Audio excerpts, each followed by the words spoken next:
And now shifting focus to equity markets. Asian markets traded mostly higher after oil prices eased this morning following reports of a delayed U.S. strike on Iran. U.S. futures edged higher after Wall Street closed mixed on Monday as rising oil prices and inflation worries kept investors cautious.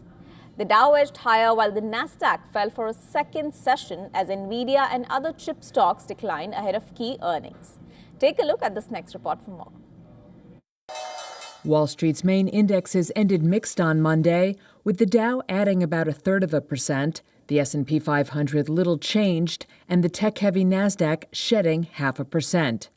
Ongoing worries about the disruption of oil supplies, inflation, and elevated borrowing costs weighed on stocks and pushed the 10-year Treasury yield earlier in the session to its highest level since February 2025.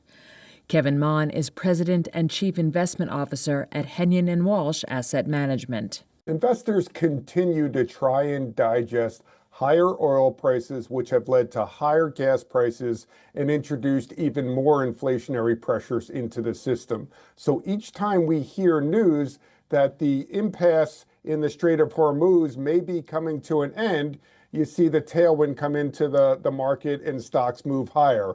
On the flip side, each time we learn that that Strait of Hormuz is going to be locked or at least blocked for longer periods of time, investors then get concerned, bond yields shoot up, and the prospects for a rate hike as opposed to a rate cut get brought back onto the table. The Nasdaq fell for a second consecutive session as investors took a break from the AI-driven rally that started in late March. Seagate Technology fell almost 7%, while peer Micron shed 6%. Shares of SanDisk dropped more than 5%, and Western Digital lost nearly 5%. The world's most valuable company, NVIDIA, also closed lower, ahead of its scheduled quarterly earnings report later this week. Elsewhere in the market, shares of Regeneron tumbled almost 10% as the drug maker's experimental treatment for melanoma missed the main goal in a late-stage trial.